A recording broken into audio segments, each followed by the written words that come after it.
Good to see you. Yeah. Buddy. I know. Whoa. I thought that would have been a better story if Reagan would have farted on you. Then how good would that be? He leaped out right on my face. Squeaked them out. Yeah. I was waiting. When Ronnie let one go, it was like, Now that's a book. Yeah. Okay, an audio book. Great presidential farts. Yeah. Just like it's a pop-up book too. Like, you know what they do? You Yeah. pull a string and it makes a noise and it's like Yeah. it's like a little drawn cloud. Do they to make kind of- scratches stiff things anymore? I think they should. They could probably You know, bring perfect that it back. now. You want to bring news back? I think Yeah. Look, if USA Today is going to be in color, it might as well be in scratch and sniff too. Yeah. You know what I mean? This isn't. We live in an most of the augmented. places anyway. That's augmented reality. Yeah. Is that your son? this is one of them, yeah. Yeah, That's he's in why- the front row. Yeah. Poor guy. I got to go watch my old dad do some shit. Damn it. We'll sit in the front row in case he falls. I've fallen and I can't get up. Yeah. Push me back up. I was hoping that would be Helen Thomas in the story. Like, she admits like a fucking catcher. Huge hand on my shoulder. I'm like, Jesus, Helen, the fuck? They had to shoot her at a special angle to make her head look gigantic and her hands look small. She began every press conference and ended every press conference. You look at every president she was in, and she took no shit off of any of them. Right. And in fact, at one point in time, I saw her. Ronald Reagan came out, and he starts talking, and she goes, "Mr. President, we don't have time to listen to this garbage."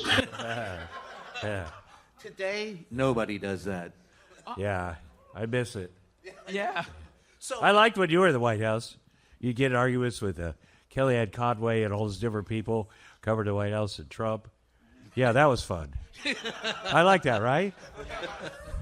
Oh, yeah, there was nothing better than Kellyanne. The first day I met Kellyanne back in the White House, I walked into her. Now, we had been on a show in Philly like 20 years ago when she was Kellyanne Fitzpatrick before she was married. And first Is she still married? No.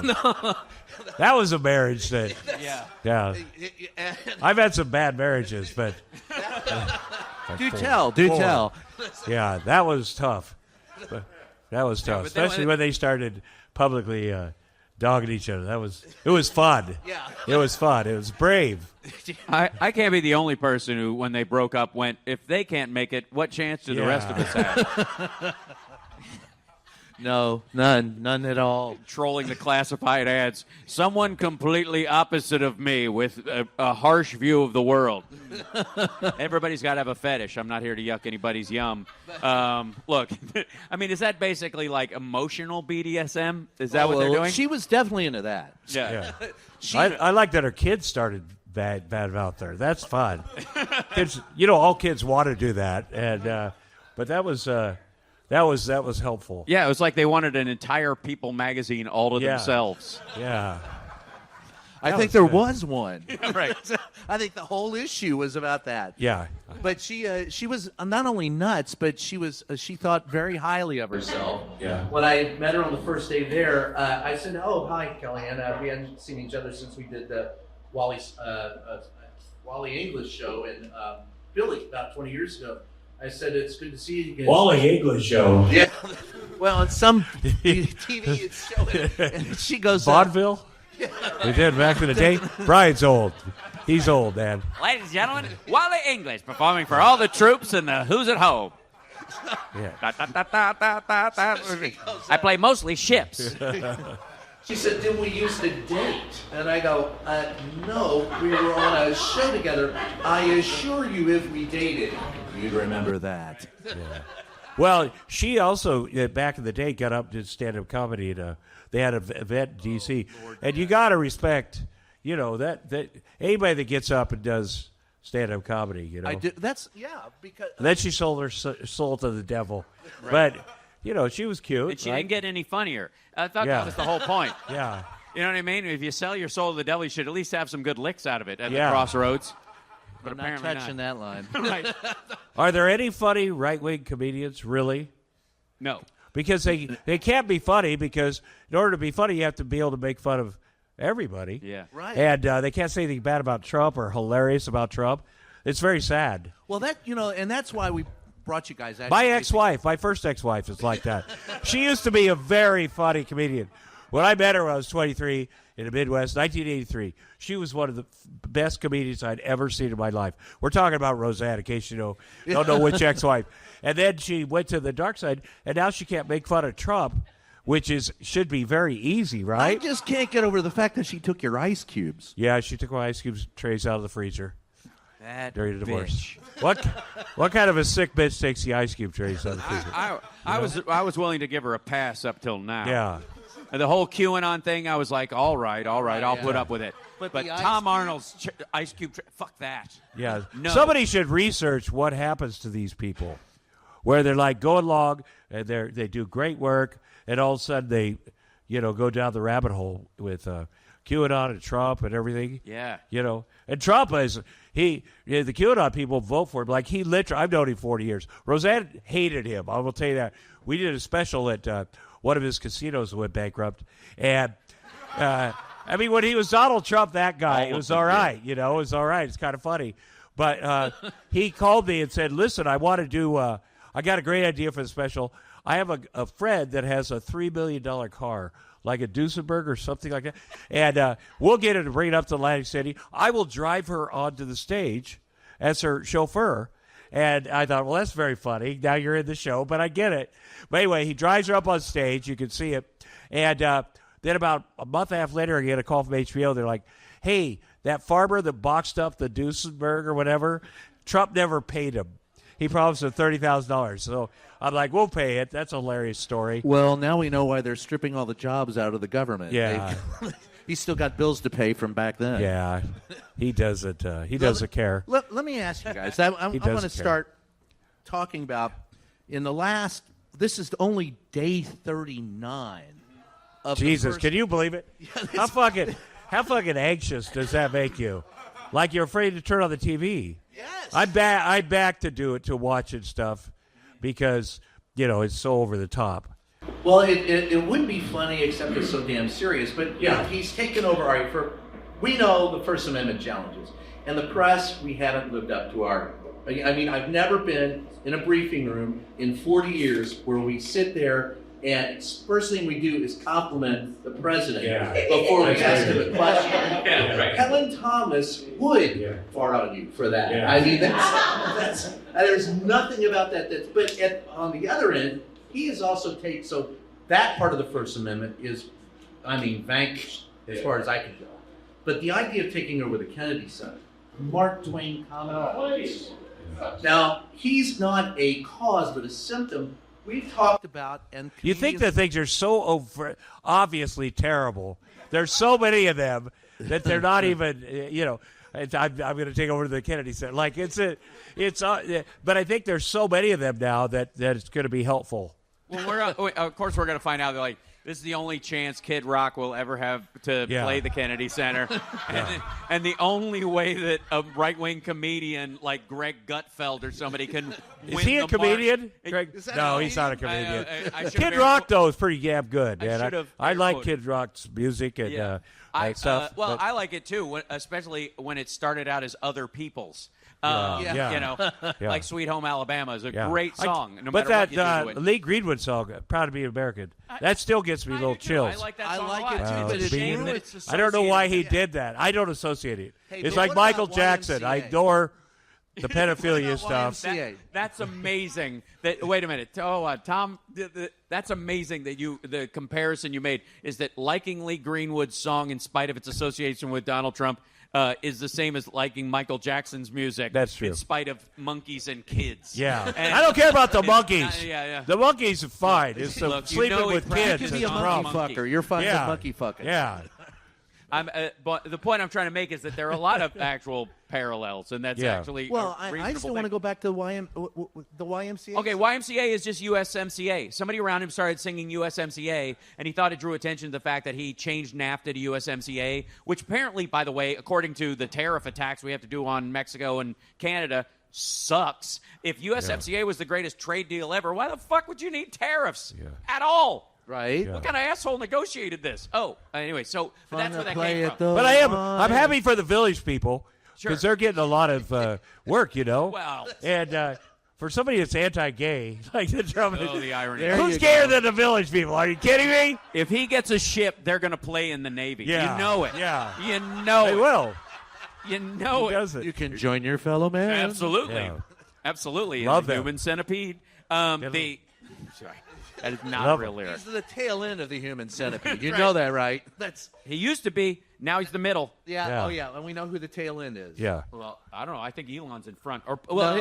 Well, yeah. Elon could be in the front, Trump in the middle, and Marjorie Taylor Greene. Right. Definitely Gleefully, happily bringing up the rear. Yeah. taking in all the shit and spewing it out. Yeah. But all right. So, have you felt pressure? Either, and I'll start with you. I'll ask you, Hal, first. Have you felt pressure? What's the worst you've felt because of what's going on? And it could be with wokeism, it could be with the far right, Right. it could be with any of it.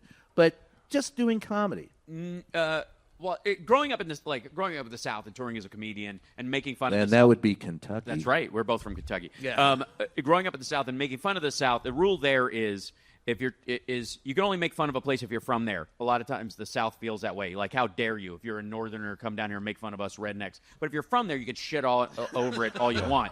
And so I've always been able to do that. I've always had that kind of pass because I grew up in an area that was far more redneck than anybody who lives in Nashville or fucking Knoxville or Baton Rouge or something like that. And so I can attest to that. My mother lived maybe, Yeah. 500 feet from where you are, or maybe a mile from Yeah. where you were. But that was rural it's the Kentucky. sticks. It is out there. The straight up sticks. And so there's been this rule that you can joke about anything you're a part of that's kind of been around for a long time in Southern culture, especially. So it's not- Everywhere. That's a rule. That's right. You know, like if you start making Jew jokes, I'd be mad at you. I'd be. But mad I at- can make a lot because we're I'd be mad at me ridiculous. too, because I feel like considering all the great Jewish comedians that have existed. Yeah, I'm a that's- huge fan yeah, of, I haven't worked on them, and I'd have to just make them up, and I just feel like they wouldn't be as good as Jew jokes I really spent some time on. Yeah. You know what I mean? You really want to put the pen to paper and think about it for a while. You know what I mean? Historical context Yeah. is very important. Yeah. Anyway, so in that, it's ironic that I think most of all that Trump has run on this free speech. Yeah. Even Elon Musk, it's comedy is free again, blah, blah, blah, and it's absolutely the opposite. They are the most touchy, pusillanimous assholes. They are so fucking weak. They can't take a joke, and it would be ironic You're if supposed ironic to be was the an outlaw. Karen. Right, Yeah. right. We're supposed to be the snowflakes. Yeah. We're Well, supposed but to the worst part of all is they're not funny. Right. The rule of comedy, you got to get up there and be funny. And these guys are not funny. They're hacks. They do the same. Oh, I'm going to say something outrageous. They just want to say the N-word. There's a bunch of white guys that are like, I deserve to be able to say that. That's what it is. Right. But and they do talk about cancel culture, but they're very quick to try to cancel Saturday Night Live or this or that. It doesn't work because we have real fans. Yes, You know what I mean? don't go away. We have real fans, and but they also don't know Trump is the most unfunny person except for Elon Musk. Elon Musk wants to be Joe Rogan. He wants to be a hilarious comedian. I think he's cosplaying. I think Yeah. he wants to be Tony Stark. Well, yeah. Well, he wants to be cool. I think Tesla investors want him to be Tony Yeah. Stark. I don't Yeah. think he wants to, because being Tony Stark would actually mean you give a shit. Yeah, and Robert you have Downey to work. Jr. is funny too. Yes. I just got to tell you from personal experience, he's actually funny. But yeah, it's a weird thing they do. Yeah. And You've been around like shock comics, people who and I use this loosely. I'm sure you've seen people on the road where they think that they don't necessarily have a punchline. Just saying the outrageous thing should be enough to get a laugh, and if they don't, it's the But are audience's fault. hacks. Those yeah, are people who they are, crap. but they all talk about cancel culture. I mean, Roseanne does it now too. Cancel culture. I got canceled for being racist. I got canceled, But I'll tell you what makes me feel good is I was in Florida at a really nice club that I'd been preceded by 4 people for the Greg Gutfeld show, 4 of those comedians, and they have a lot of Trump people in Naples, Florida, but the owner said they all ate it. They all came down here and ate it because people, they get it. They want to do the thing. Don't take my guns. Don't whatever. But then they want you to be funny. And you got to be able to, and here with Trump, everybody's like, well, when he got shot in the ear, that's when he won the election. And I'm like, what about when Joe Biden died 5 years ago? Nobody gave a shit. That's a big deal, I think. But see, you'll make that joke. They won't make that joke about Trump. Yeah. And there's something that you said backstage that I want to bring up because I think it's so important to comedy, is that it doesn't matter. The pressures not to talk or to talk matter little as long as you get the laugh. The idea is to be funny. Yeah. So there is still no line to draw. It's actually, there is no other response to me. Like, one of the worst things about political comedy is what I would call clapter. So you might have heard that term before, but that's like, instead of laughing, people are like, I totally agree. Right, and if you, the right-wing comics you're talking about, like, that's what they're expecting. They're expecting a rally where people laugh just because you dared say, you know, lock her up or something, and they're like, they think that's funny. Like, there's a Howard Lugnuts, the Commerce Secretary. Oh God, what a suck up he is! Oh my of God. all people, like, he should have some self-esteem. He's done very well. And he's done all these things, and he's handed out hats, Trump hats, in the Oval Office. Yeah. Like, hilarious. And he chuckles at during everything. during a Everything. press briefing. Yeah. He's handing it. And Donald Trump, you say Donald Trump isn't funny. I think Donald Trump is funny, but he's not self-aware. He doesn't understand that he's an asshole, and we're not laughing with him. We're laughing at him. Well, that was my question about Lugnuts, about Lutnick's his name, but whatever. If Trump can do it, I can do it. Fuck you. Howard Lugnuts. It's Pete Bagsniff, and it's, I don't care any of these people. Like, I'm making up nicknames for all of them. Apparently, we're allowed. Anyways, so Lugnuts is laughing at so much of what Trump says that half the time I'm like, I can't tell if he's laughing with him or at him. That what he said, there's a little bit of when Trump talks where people are like, that's fucking nuts. Yeah. And you're like, oh. There's a lot of that. If you just laugh at everything, you can get away with the ones where you're like, that's insane. What are you doing? I'm sorry. Yeah, a lot of his followers, too. They go to the rallies, you know, and they just are so happy that we have a president that's, like, ape shit crazy. Right, like, he's like I would be if I was very drunk. And they like that shit. He does the greatest hits. Some comedians do the greatest hits, bands. Okay, let's get out the locker up. We'll do that. We'll do this, and I got to make these guys feel happy, and they're easily amused. But I even think his fans got sick of it. Well, at the end of the campaign, they're leaving early. And they're like, there are those who have been sick of it for a while, and there are those who listen to it. And a quick story, and that is covering a Donald Trump rally in West Virginia. Mm-hmm.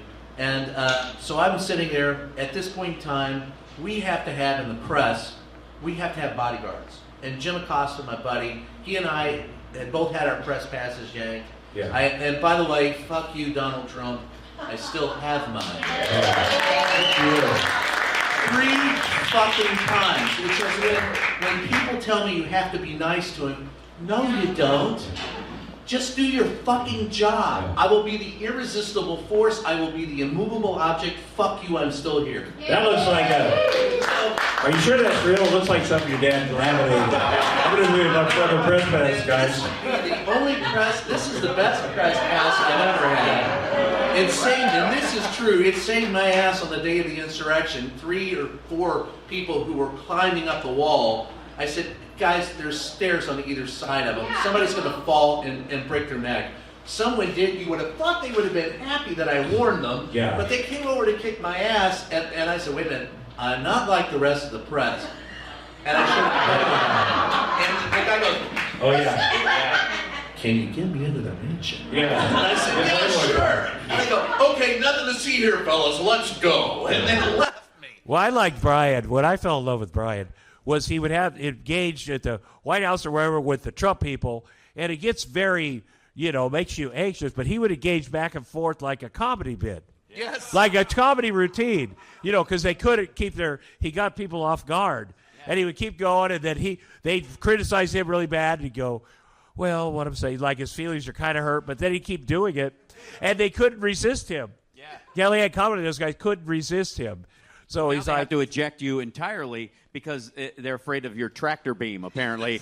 That they, and that is an issue with them, is because as much as Trump tries to pretend that he's very happy that Breitbart and whoever the fuck is offering his little Muppets and he's got a lot of area on the right, he really does want CNN and MSNBC and ABC and CBS to like him. Of course he does. The New York Times, that's his thing that he's always grown up with. Want you to give him Yeah. too much grief. Yeah. Come on, guys. I'm Yeah. a good guy.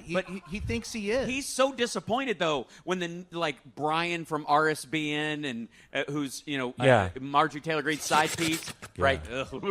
And the guy who looks like he just realized he's allergic to a bee sting right after he got it. I don't know what happened to his face, but he's perpetually swollen now. I think he's allergic to Marjorie Taylor Greene. I don't know if anybody. Everyone is No, wait a allergic minute. to Marjorie. She's like a pansexual. Do you know what that is? I think I know what it is. But she's had a relationship with a She'd fuck the guru pan, and too? this other dude. Yeah, they have a whole. I'd like to hear more about I that. think the word was slut years ago. I think. Is it Wasn't that the word? pansexual I grew up or- in Kentucky. Right. That's she Our reminds me of side's every the one trailer. that cleaned that word up for everyone, and now we've got to call her a pansexual. Yeah. because She's she every gets trailer credit park for being slut I ever knew. I think she's legitimately like she is, though. She's authentic. And that's the thing about Trump. He's authentic. And the people like Ron DeSantis has thought, I'm going to be like Trump light. People are like, we hate, you're not authentic, Ron DeSantis. Yeah. And that's why they lose. I've been to the Playboy Mansion with Trump. You got your Playboy. And he doesn't care. Now, here's the thing. Many years ago, he came on my sports show, and he used to come on there, and he wanted me to do Celebrity Apprentice. Did you do Celebrity Apprentice? No. The only reason I needed the money, too, and they offer a lot of money. And I just couldn't figure out how it ends at the game. But he's very persuasive. He calls the house, and I told my wife at the time, I'm just going to tell him no to his face. And he calls the house, and then we talk a little bit. I get on the phone. She goes, why'd you do that? And I said, do what? You said, I'll see you in New York. Because he does have a thing, and he also has a thing where you feel sorry for him. Because you can't believe this guy seems like he'd have a lot going. But I feel sorry for him. And he'd come on the sports show. First thing he'd do is, before we start, I just want to say I'm here for Tom Arnold. And you get tingles in your spine like, wow, the dude's here for me. And one time he's like, I got a new vodka or tequila or something, a party at the Playboy Mansion tonight. Will you go over there with me? I go, yeah, I'll go over there. He goes, I'll introduce you to my new girlfriend. I go, okay. Well, I'm a good host. He was a guest. And we go over there. And he says, hey, it's Karen McDougal. She's Playmate of the Year, I think, or something. Anyway, she's got the Playboy kind of thing, the whole thing. I like the Playboy Mansion. Like, it's something to I never see, went to a bad party there. And Not they once. definitely were First Amendment at Hugh Hefner. But we go there. Here she is, introduces her. And then he's like, oh, Melania's here, my daughter. Let's all take a picture together. There's a picture of him with all three of those women. And I was like, he doesn't care. He definitely does not care. Probably who good at said business, that? but not the president. You know who has said the exact same thing that you've just said? Yeah. Michael Cohen. Well, yeah. Michael Cohen will buddy, tell you Michael. the same thing. Yeah. That you kind of feel sorry for him. He is persuasive. Yeah. And at the end of the day, he doesn't give a shit. Yeah. And Michael Cohen, he's good now, but he used to defend the guy no matter what. Says who? He was a true believer. Says who? Yeah. Says who? Yeah. Says who? I, for the record, I never went to the Playboy Mansion with either of these gentlemen. I went several times alone and never left that way. Yeah. And I it was a went with lovely James Caan. experience. A lovely Yeah. experience. They used to screen movies on Sunday night, though. Yeah. You ever go? Huge. I was never there that long. They serve food and stuff. It's good. The one time I went, OJ would be there. That's cool. He was a great football player. Right, yeah. That's too easy. James Caan was the guy I met there. And Yeah, he's a good guy. Yeah. I knew nothing about the Playboy Mansion. Jimmy Caan. Nothing. Jimmy. So I'm in Jim. If you know him, you call him Jimmy. Yeah. So Okay. I'm sitting there talking to him, and across the way on the other side of the pool are two women, and let's just say they were enjoying each other's company very well. In the grotto or out in No, the field? out- Okay. So she looks on the other side of and she goes, "Would you like to join us in the grotto?" Oh, and yeah. I did not know what the grotto was, and I turned it to Jimmy, and I said, "What's a grotto?" And he goes, "You don't want to go in there. The water will make you pregnant." Yeah. Yeah. But so you didn't join them? Hell no! No, God. I didn't want to get pregnant. Could they see you? Was there lights on when they invited you? I would like to draw attention to the slight sphinctering that is going on in the room around the subject of the Playboy Mansion. Is that what that noise was? That's what it is. Largely by a group of people, I would assume, are at least aware of the concept of pansexuals and open sexuality and That's when you have both agency boys and girls, right? Pansexual, or you don't care? No, You get pansexual is you Screw everything. You can love and be in relationships with everyone. And basically, Basically, you're a slut, and you just need a name for it. I don't buy it. I like that. I like that. Let me see. If a woman comes up and says I'm a pansexual, a dude is like, she's got a girlfriend. This could work out. Yeah. And if a dude said that to his girlfriend, she'd go, "You're actually gay. I hate you." That's true, though. That's very true. Real relationship. Yeah. I mean, online it works great, but that's really what's happening. Honey, is that what you meant? That would be an example of a joke. Yeah. I haven't had sex in 8 years. I just want to say, does that make me asexual? No. No, because I am horny. You know, I'm pacing myself after my fourth divorce, but it's true. Might be anti-sexual. I don't know. Maybe. Yeah. No, just for me. Oh. Just for me. My son gave me this shirt. He thinks he's 11. He thinks it's hilarious. It's from a YouTuber, and it says, "Stay sober." He knows I'm sober. He's like, "That's a positive message." They got me to wear it. And then he's like, "Dad, that's the Pornhub logo." And he thought it could embarrass me, but he doesn't know his dad very well. Right. I am all for that. They Freedom give gift of whatever. memberships to celebrities. Yeah. Anyways. Well, that's the one good thing about Elon Musk. On his X or Twitter, there are some accounts, and they're lesbian accounts, and you only have to watch it for a little bit, but they play the whole thing. They just go at it, and you're like, hide in the bathroom. You're like, oh, I'm grateful for this part. I'm surprised he's lost. I'll tell you later if anyone wants to know. Basically, X has become like social media for Stormfront. But that's at true. This point, and it's 80% bots anyways. So I would recommend everyone leave. We were talking a little bit backstage about like how the Tesla price has tanked, and this goes to something about like it's absolutely cadavering right now. How many people are happy about that? Let's hear it. Why when largely Democrats are the people who buy electric cars in general, and you alienate that customer base and chase after a customer base that hates electric cars on principle. Like that, if any CEO made that kind of a decision, you'd go, "That guy's a fucking moron. I can't believe he has a job."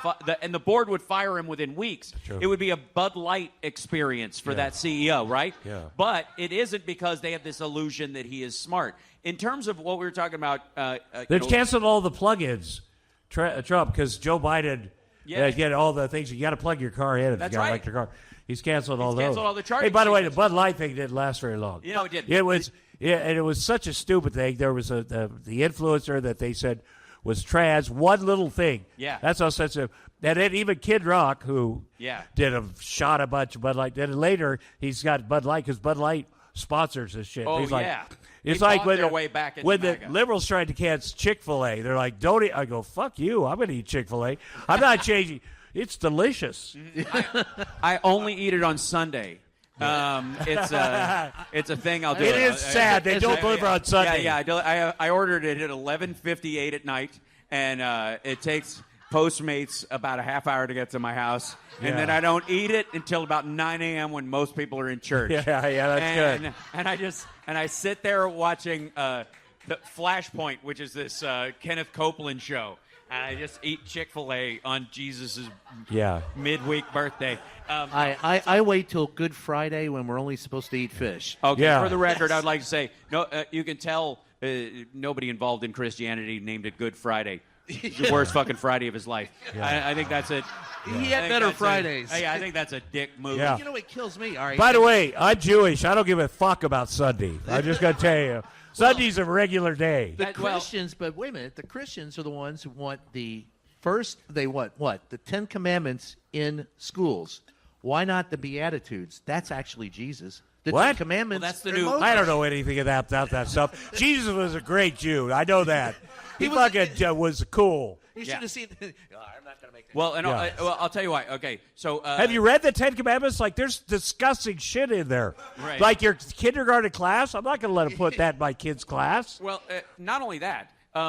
Like commit adultry. What's I that? think the only thing you would have to put them in front of schools is that everybody would go, "Wait a minute, the president has broken every one of these." Like today in the White House. I'd like to say for the record that it's not an accident that the first two amendments to the Constitution are a direct rebuttal of the first 5, and technically thou shalt not kill, the 7th, because the first 5 are thou shalt not take the Lord's name in vain, thou shalt not honor thy father and mother, all those kind of things, and those that freedom of expression, freedom of religion, and freedom of association wipes out all of those. And it wasn't an accident that the founding fathers specifically did that as a sign that they were deists and this would be a secular society, that they would honor the other stuff, theft and murder and all that kind of stuff, that would be kept in. But even still, how many different kinds of murder do we have in this country? Like 16. We really get kind of hair splitting when it comes to killing somebody. We went from thou shalt not kill, it's like, well, I mean, if the guy barges into your house in the middle of the night with his dick out, obviously, and you've got a butcher knife, what are you tells you to do it, and you got to go to war. Ordered to do it, and obviously ahead, that person would have killed a bunch of people, and there's a truck headed with a bomb on its way to a marketplace, and you've got a Reaper drone, and that's your only option. By the way, it's not really murder if you do it with a drone. You're just operating your drone. The drone did it. Right. Well, and There you again, go. I love Pete. I'm all for killing guys that break into your house. It's when they ring your doorbell and you could kill them. That's a lot of. There's not even a nuance to that. Ding dong, boom. Yeah. I want to wound them. They break to their house. By the way, you don't need if you can't kill. I don't have a gun because I used to be, my son's 11, and I used to be 11, and every time my dad left the house, he'd say to me and my 4 younger brothers, stay the fuck away from my guns. And all we would do was try to break in to get his guns. Yeah. And one day I got his gun. He had a Korean War rifle. I got his cartridge that was locked up in a safe. I put it all together, went in the front yard, just started firing it. I could not control myself. Then I see my dad's car come down. I'm like, I'm going to get my ass kicked here in a second. But I don't think you can kill someone with a stick. If you're a real man, let's be honest, you can kill someone with a stick. I agree. My old man did, especially but that's if they brought story. the stick. Hey, I grew up in Kentucky. The old man did that on a weekend. Right? Yeah. But all right. But wait a minute. I want to interrupt for a second To go back to get back to what we were talking about. When I was in Monroeville, Pennsylvania, at a Trump rally, there were people who were screaming, I love Trump. I loves me some Donald Trump. I loves Donald Trump. He's great. I love him. They came over to me and they go, I hate Jim Acosta. I hate you. I hate you. And then one of them said, I hates me some Jim Acosta. Will he take a picture with me? I said, I'm sure he would. He's a very friendly young man. So she walked over. Jim's going live. Jim does a picture with him. She walks by. She goes, I love me some Jim Acosta. By God, I love me some Jim Acosta. He's got a cute ass. And then she walked off. And my question to everyone... Wait a minute, he's got a cute... That's disgusting. Well, are you saying that Jim Acosta...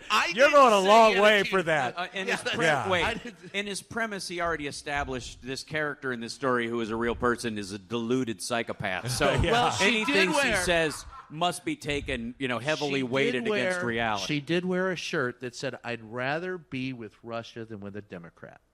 Yeah, nuts. So, but how are her tits, most importantly? Larger than her head. It's forgivable, the shirt. That's a shirt.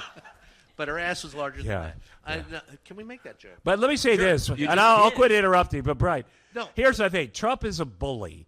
That's why people, he's a coward and a bully.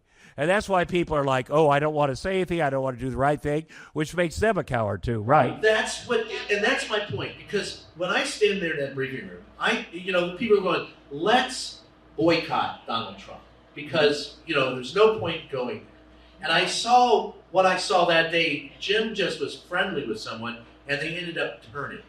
What do they see? Because I'm not going to go anywhere.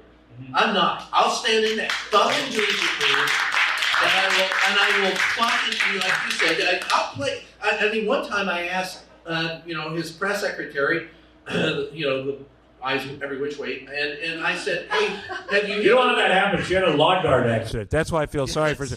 It's true. Her brother threw a lawn dart up, and she was watching it, and it came into her eye. That's a true story. That's a true story. Yeah. And he's also the one who killed the dog. But anyway... I miss lawn darts, speaking of political correctness. And they don't let you have those anymore. We used to chase people. Don't worry, because I guarantee that they will be taken off of the dangerous list by this White House. If anybody would allow lawn darts to be sold openly to children again, it's this fucking White House. We got rid of the lawn dart. People have the freedom and we brought now back. What's he already done? We brought back the plastic straws. Yeah, plastic Important. straws. It's very Fuck the important. turtles. Plastic straws. Yeah. So anyway, I said to her, I said, have you ever been sexually assaulted? And then I go, I don't mean by the president.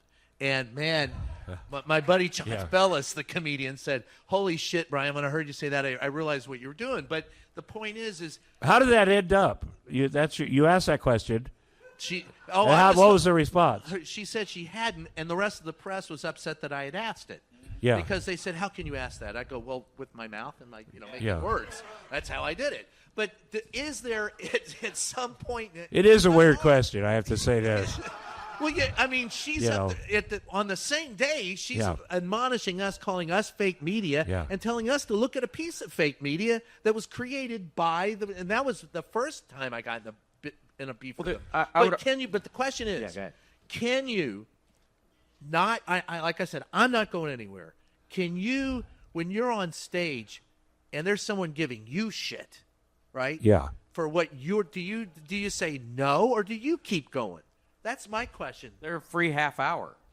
Like, you might have a prepped set or whatever, and you're like, I could do the same set I do because I've been working on a show or whatever. Yeah. But if somebody fucks with you in the audience, it's like, oh, good.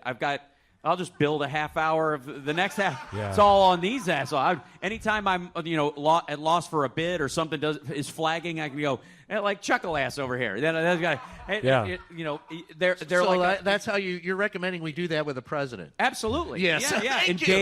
Engage and use him to make material, because we do know one thing about him as a coward and a bully is that he has no sense of humor. He can't actually understand what's funny. He can say stuff that he sees other people laugh, but he doesn't know why they're laughing. And he also is so fucking delicate, he can't take a joke when he knows it's delivered in joke basic form. You know what I mean? It's like he can make jokes at other people's expense. Well, you guys got it. What you got to do with the press, you got to team up. There needs to be three of you, because the first guy's going to ask a question, he's going to reject it or lie about something. Then the next guy has to back it up, and it has to be, we're going to get an answer to this question. Yeah. I'm going to give. Don't do that. That's what you need to do. And who said that? Joe Lockhart, who was a press spokesman for back in the day with Clinton, and he said, Brian, I knew I was in trouble when I'm in that briefing room, and I'd ask a question, wouldn't get an answer. The next person would go, well, wait a minute, you didn't answer that question. And then I'd try to skip past it. And then the third one would go, hey, wait a minute, answer the damn question. And he goes, fuck, I'm in trouble. Yeah. And he had to dance. And that's when they would go to the guy in the back of the room and go,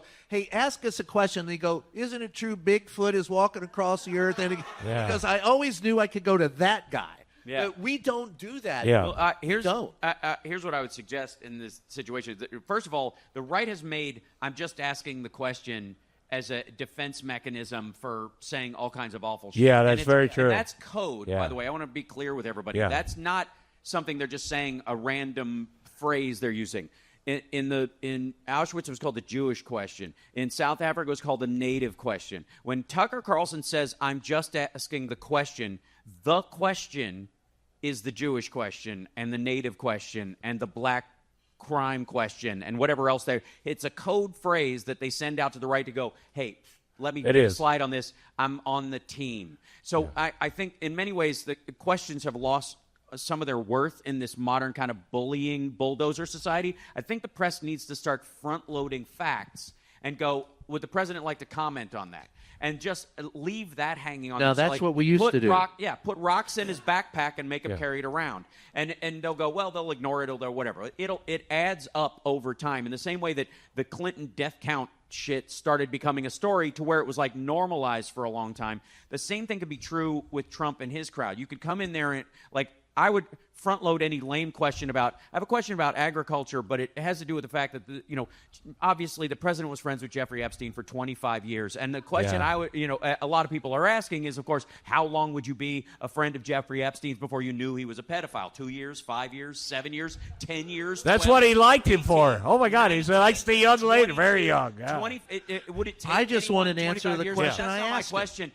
Do you think the agricultural subsidies will be enough to make up for the tariffs? Yeah. I want him to answer the question I asked him, and that will work. I guarantee that will work. But we don't do it. And look, we're hiring kids straight out of college, no experience, putting them in the press briefing room. And so they're enamored of the White House. Oh, gosh, I'm in the White House. It's just like the douchebags, the guys who are walking in there.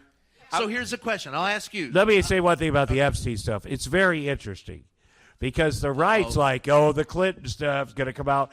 And we're like, well, fuck, Trump was his best buddy. Yeah. So I hope that it comes out and they both of them. Did, and they the real truth. redacted it. Whatever the truth is. Right. I think that's the difference on our side. Is like anybody who was on there, I don't lose my values because somebody pretended to have them. If somebody was posing as somebody who was decent and I found they weren't, that doesn't mean my values are wrong. It just means they were a wolf in sheep's clothing, and there's nothing wrong with going, oh, well, then fuck that guy. And I don't think any of us have that problem on our side of the aisle. They clearly have a problem with it on the Trump side. Well, but I think Fox News is trolling Trump right now.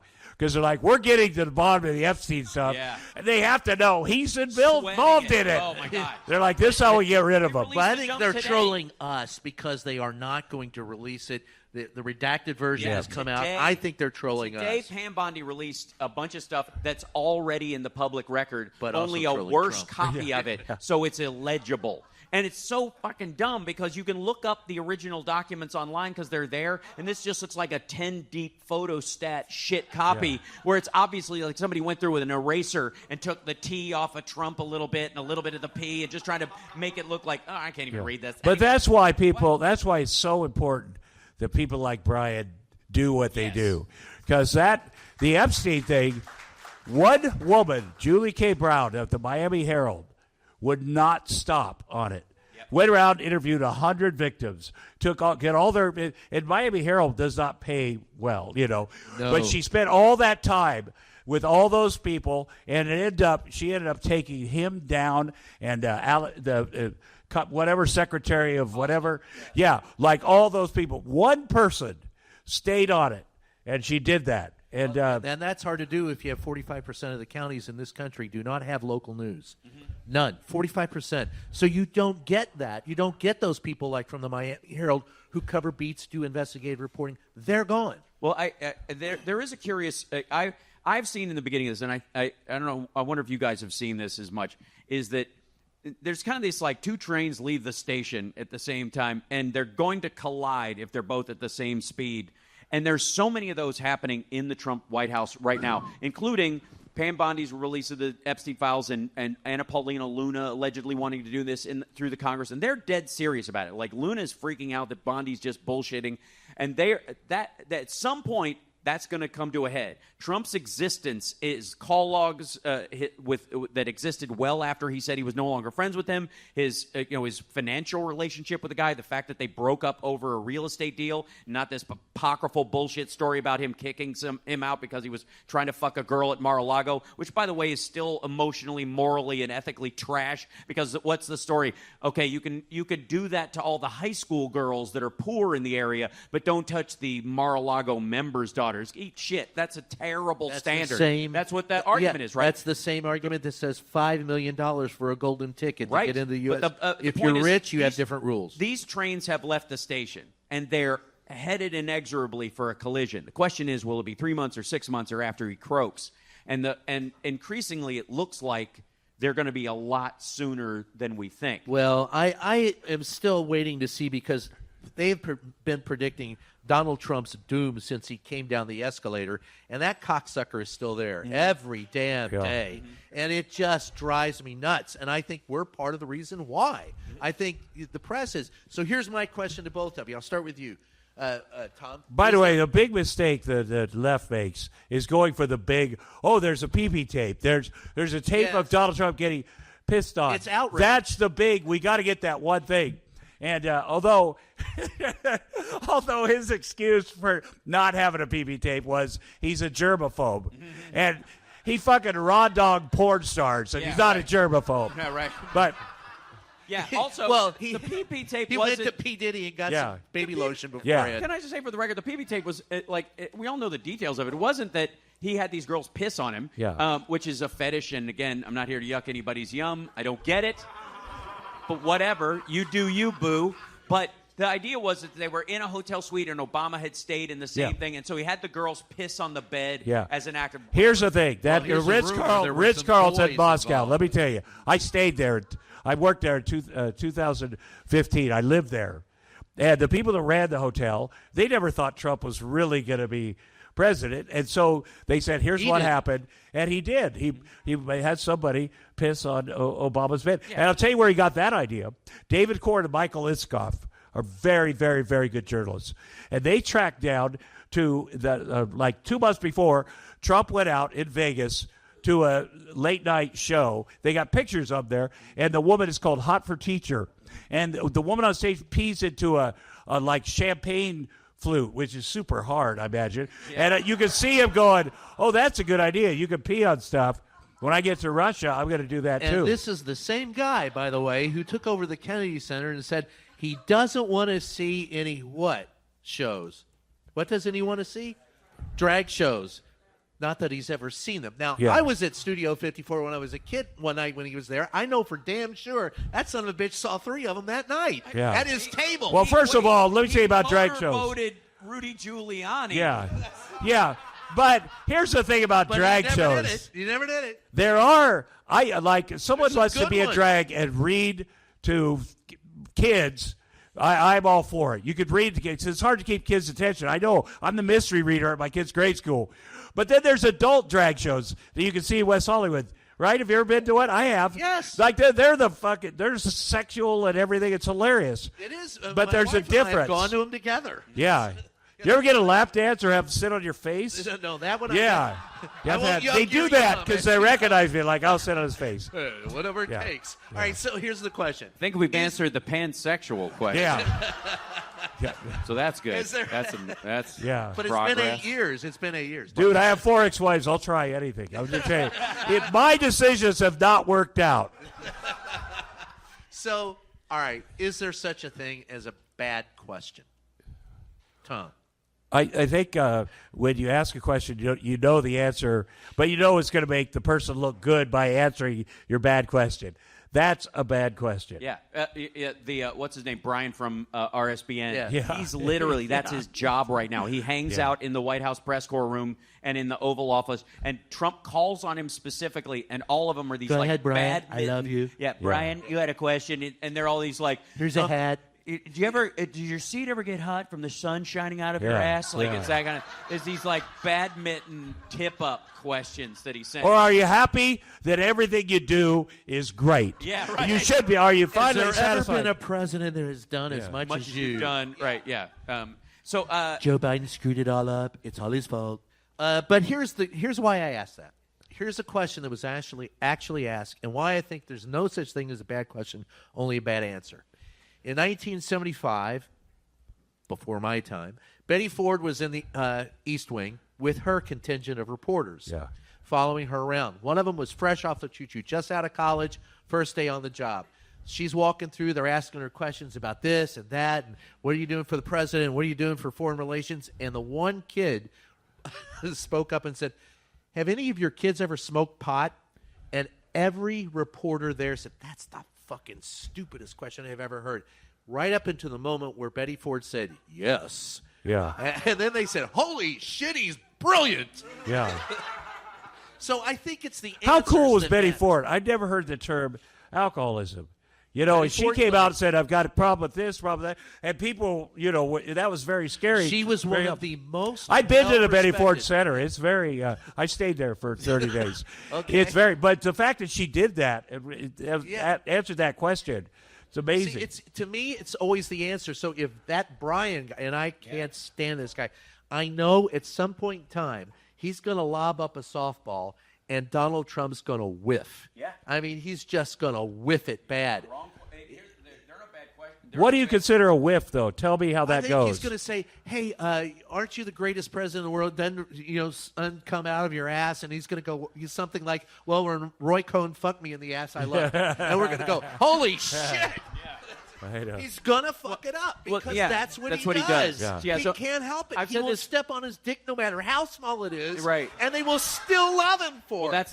That's the thing is like never underestimate Donald Trump's ability to fuck up a free lunch. And every time he gets a win, he somehow manages to wreck it. And you need only look at there's this weird illusion that people have about him right now that somehow it's going to work this time. That he'll somehow be vindicated. That's in the press. In what he's doing. Right. Yeah, that he'll be vindicated. What he's going to try it, it's going to work, and everybody's going to think this is the way from now on. And it ain't. I'm telling you. And the biggest example is when he first came in 2017, one of the first two things he did is he got rid of the pandemic response team and he ended the COPS program that Obama and Biden had put in to help local police departments broom out bad cops. That was the whole purpose of that thing. It was very difficult to get rid of a bad cop, and they went, we need a federal program that allows the local cops to circumvent the union and whatever if they really have a problem with somebody and bounce that motherfucker before somebody gets killed. And he knocked off both of them in the same week. And 2 years almost to the fucking day, we had George Floyd and COVID at the same time. And do you know what he said when I asked him if getting rid of the program, if getting rid of the response program for pandemics, Yep.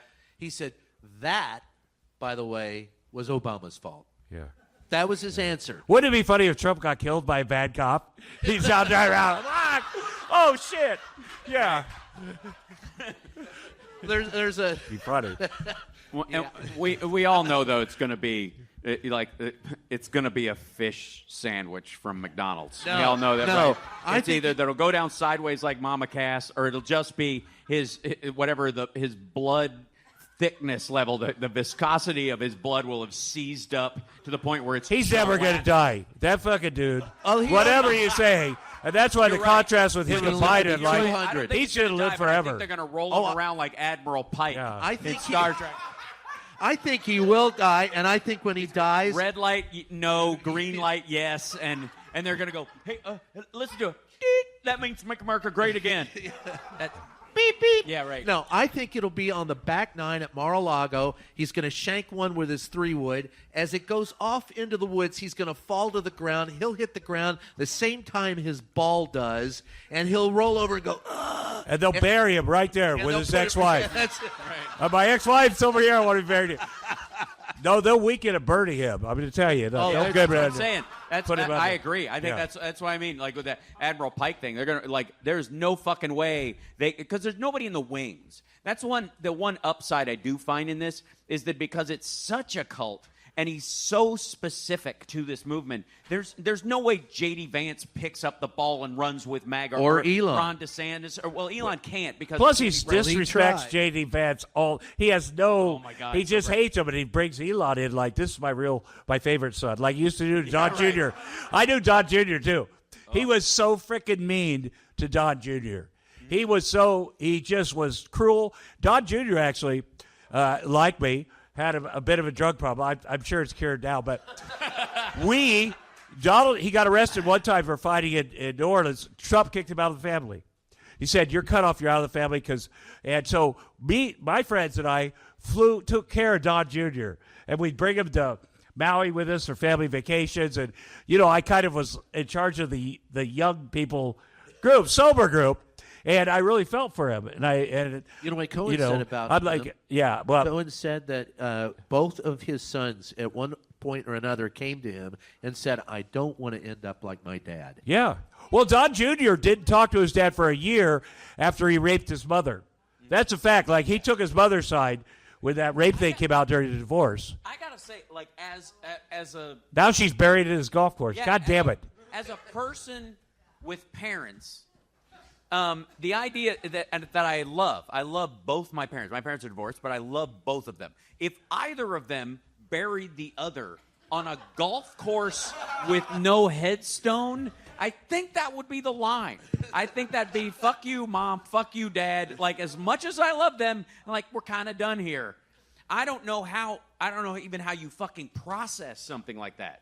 Like how do you do something like that? What human being does that? All right, Pol Pot. I don't care. But the kids, the person who does it doesn't feel. The person who does it has to be a sociopath. But the people around them, and I think that deals with the press and the people who suck up to him, is kind of what we're really talking about. Because nobody's going to change him. But the idea is that if there's change to be had, it's going to be the people around him who either realize they've been had and either fall back into the weeds like Homer Simpson in embarrassment or turn on him, meme. right?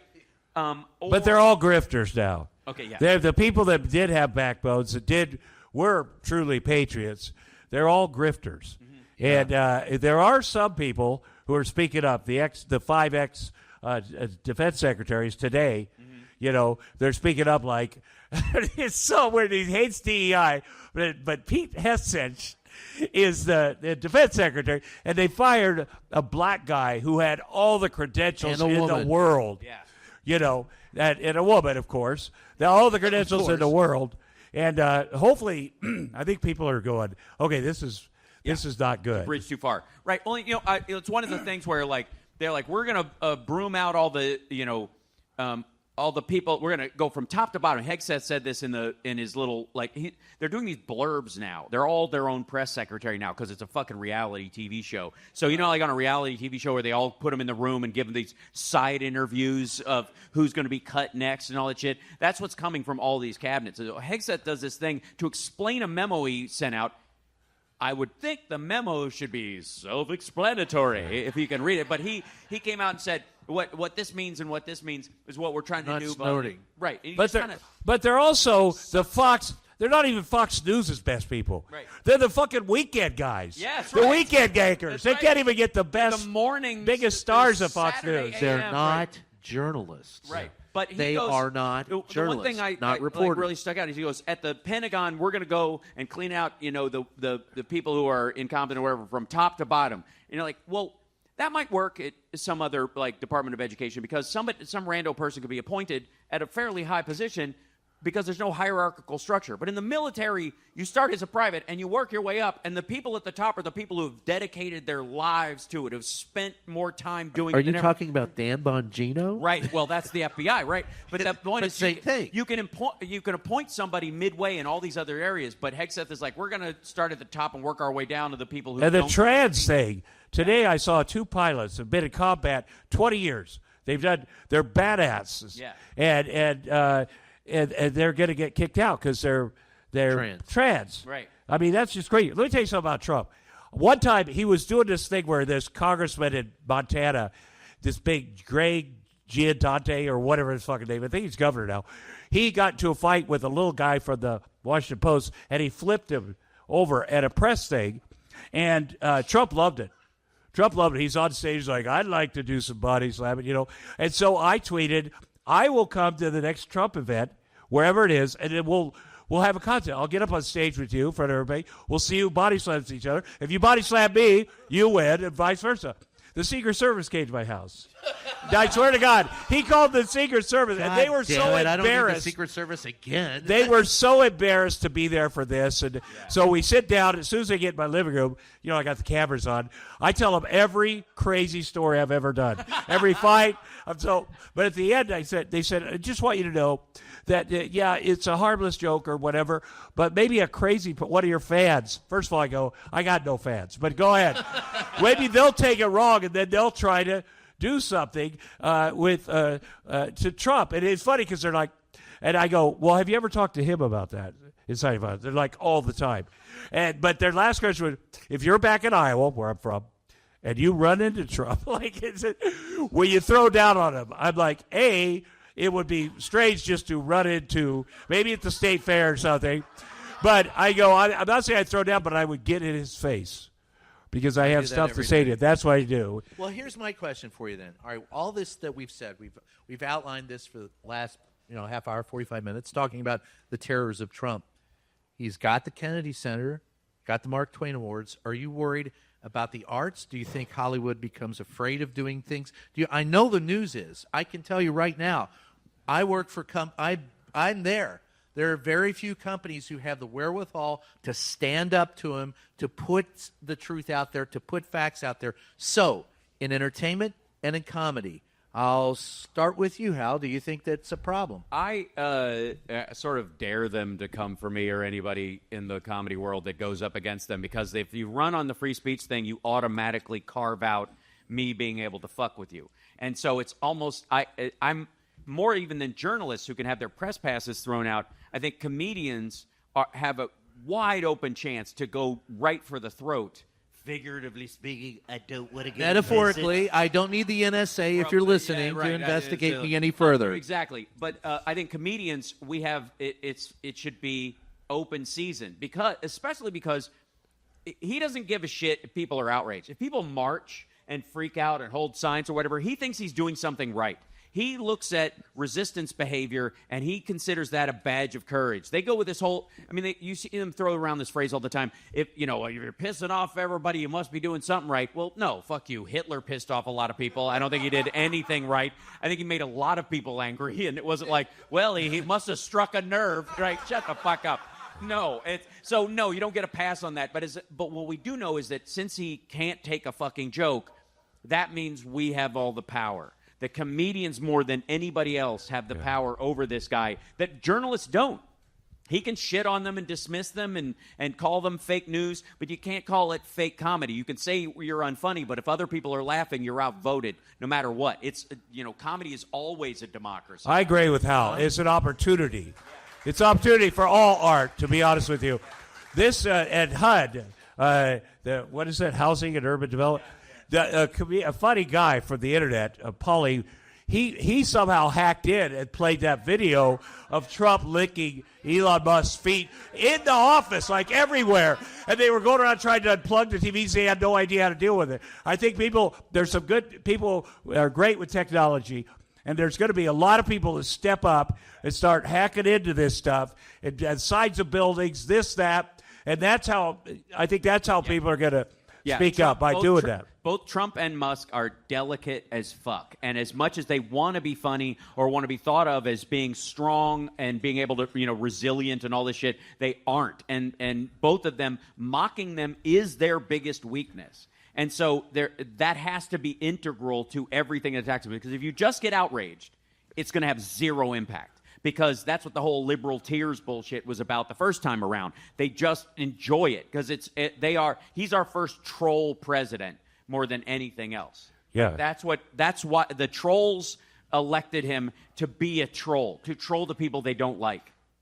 All right. So individually, that's one thing. But what about the companies, the six? Because there are six. And look, I say journalism is the bastard stepchild of the entertainment industry. We're owned by major entertainment, mega companies. So do you think that you can do what you do on stage? I could see these comedy club, you could do it. But do you think the companies like the Jeff Bezos, that those people will bow? It's too easy. Their fallback isn't to support him in their stuff. You can't do a movie where Trump is a superhero and like that. You can't. Well, you could if it was a comedy. Yeah, it's hilarious, right? But and a cartoon. But you can look at how left-wing politics dominated some element of the casting and stuff, and there was a lot of talk about that in Hollywood. They were trying to do diverse casts even when it didn't fit, which is very curious. But it was a worthwhile effort on the Democratic side and the left-leaning side to try to insert a broader conversation into the arts, and that was an activity you could do. There's no equivalent on the right other than just cruelty or some version of bring back Dice would be their way of doing it. And Dice used to be great, I'm going to tell you. Yeah. Because he did a character, yes. and he killed it. Same with Sam Kinison. Right. When I first moved out here, those guys had a thing, though. Yeah. They were a character, and people. But also at the time, I think you like as things ratchet up. There, I've always said there are no partisan issues. Andrew Dice Clay, for those who don't know. Yeah. There are no partisan murmurs. There are no partisan issues. There are only partisan solutions. Because talking about something that's an issue that everybody is dealing with is not the problem. It's where you think you should go, or if you think it's a problem that can be solved at all. Do you think there'll be pressure? Do you think there'll be pressure on casting or writing for movies? Well, of course, because heads of studios, they only want, how do we make money? Yeah, what if we can't make money doing this? I think that's with the DEI stuff, which was great. Like, people don't realize you have to give people opportunities. They have to start in the writer's room and work their way up to whatever. But I think here's how I have handled this stuff. Ben Shapiro, you know Ben Shapiro, right? Right-wing little guy that he asked me to be on his show on Fox, election special that was going to turn into a series for him. And he said, I want you to be the first guest, because he knew he's going to bring up the Me Too shit. He thought I'd argue about that. So right before we go, they shot it at Fox here. And I used to be on a sports show at Fox, so I know everybody down there. The director of his show was a director I knew. And so right before we did, I went to the control room and go, hey, when we start off, I'm going to tell a long story, personal story. And you could watch this. So Ben Shapiro's like, hey, do you believe all women? I go, let me tell my story about being raped as a kid. And I told a real story all the way through, and he couldn't interrupt me because he's like, oh, my God, this is a, and then it was like an 8-minute story. Then I got done, and you see him there, and then he had to go to commercial, and you can see me also punching him, and they got laughing. He's laughing, and then that show got canceled. But that's what you do. You go, I'm not going to take the bait. I'm going to go over here because I would like to tell my Me Too story. All right, so here's what's going to end up happening. The only way they can placate the right in many ways, as far as programming, is they'll just, I don't know, bring back the Expendables and make another Expendables movie, or they'll make Steven Seagal movies again. I'd like to be in one of those movies, those I like them Expendables. too. They're a lot of fun, but they're not necessarily right wing. But like I said, that's just what they want to see. They think, that was the heyday. Trump, you can actually see when he bring back the Dukes of Hazzard? Right, no, when he describes crime, you're like, oh, this motherfucker saw a Hunter episode once and is convinced that's life on the street. Yeah. Like, he really he does. It wasn't even like a NYPD Blues, like where it was realistic. It was like some random, like an episode of Knight Rider where they had got special guns and somebody's like, these guys, like, they have rocket motorcycles that could shoot lasers. And some of the women's faces come off, you wouldn't believe. Right? He saw something, and his brain just kind of singularly focused on that thing, and he can't let it go. And if you just put, you just put on the new season of Reacher, and they'll all just drool and watch it. Oh, it's they cool. still, and I they like do. it. They do. Yeah, it's totally good, and I'm fine with that. I was in the White House. Not to interrupt you, but By the way, that Reacher guy, that he He's a goes good for guy. it. Like he says, and Arnold just did a movie with it. By the way, almost every action guy, as they get older, they're conservative. They're Republican, whatever. Mm-hmm. I'm a little disappointed with Sly with his, but Arnold's still like, I hate Trump. Like he still will go there and do that. all right. So to your point, that's what they talk about in the White House. They did it during the first time Trump was in office.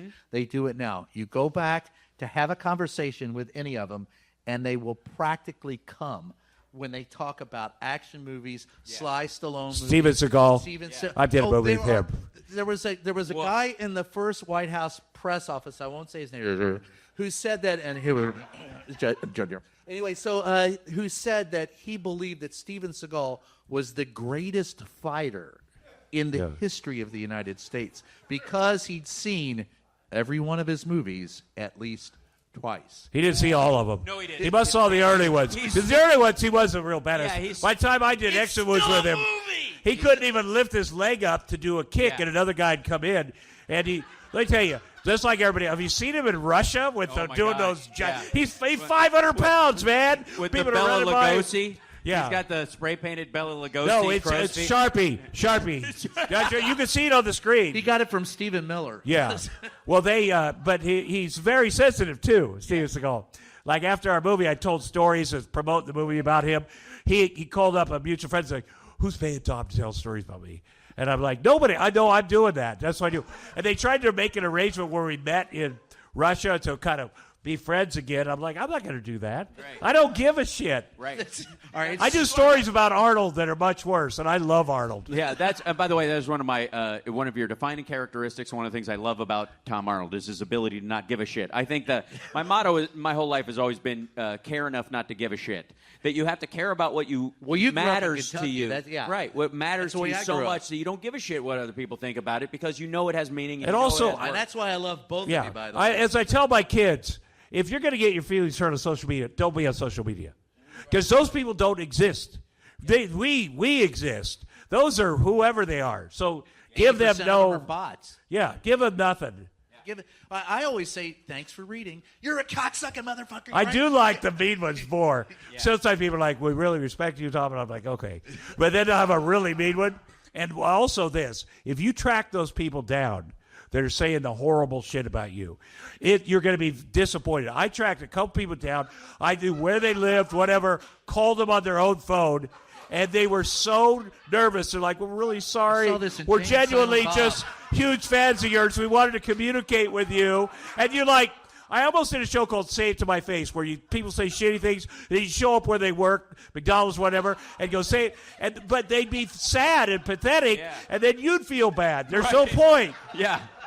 That's true. That's true. Take the only strength point they have away in their life away from them. You're like, one time I usually say, hey, thanks for reading. And to one I said, hey, just move out of your mother's basement, okay? Yeah. And the guy wrote back, how'd you know I was living in my mother's basement? I was like, I feel bad. All right, so here's the question. Okay. 100 days. First 100 days of Donald Trump. Where do you see us in 100? Today's day 39. We're a third. Jesus Christ had nothing to do with this shit. I'm telling you. Yeah. He turned and booked it. So, all right, 61 days from now, where do you see us, Tom? I think there's no guardrails this time, so he's going to just keep being his worst self, and I think that's going to implode. I think it's going to implode. Everything that people are like, oh, he loves Putin, he doesn't care about America. No, he's saying it now. And he's always kind of said it, but now it's right in front of people. And he puts these half-wits in charge of these agencies, and even they are like, shit, this is bad. I wanted to be in control of something. So things are moving so fast that in 100 days, it's just going to explode. I hope that the country and the world doesn't explode, but it's so overt now that even his supporters are like, wow, this is. I completely agree. I mean, I think even James Carville, I think a couple of days ago, in his own special way, I guess James talk like this. This raccoon's got his pecker caught in a shoe store, revolving door, and that's never going to find a way like that. I just love I love that he lectured Democrats on speaking in a way that the average American can understand, because that dog will get his toe caught in a horse's underwear and fall down a flight of stairs and nobody understands. Anyways, he was basically saying 30 days, and I think he's right. I think there's the problem they have right now is that they know he ran as Santa Claus and he has to govern as the Grinch. And the budget they're putting forward is going to fuck him into a cocked hat. He's about to, the House budget blows a hole in the deficit, $4 trillion.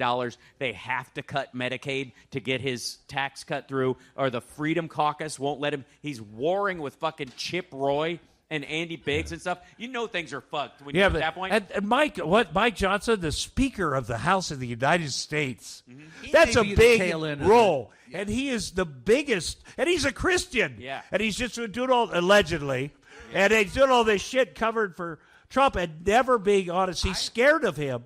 I don't think think they all are. I would like to say for the record that I think Mike Johnson is not a Christian. He's kinky. And I'll explain. Wait.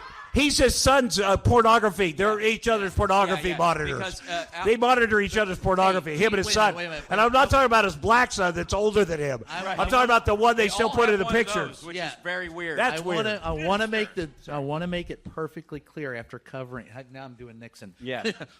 Anyway, so I'll put it this way. I've covered the Republican National Convention, Democratic National Convention, all of them since 1984.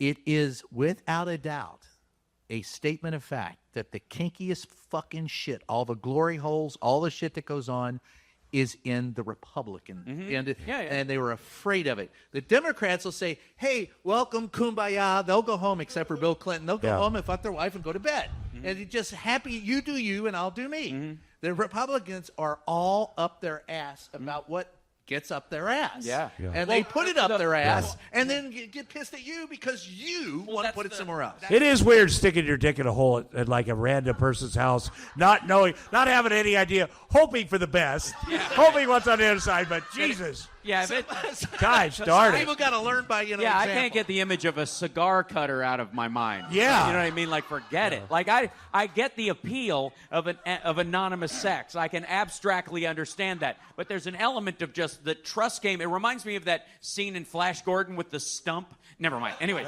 so. But let me. I know where you were going. Thank you. The Gavin Newsom, about 4 years ago, said something really important when he was being honest about.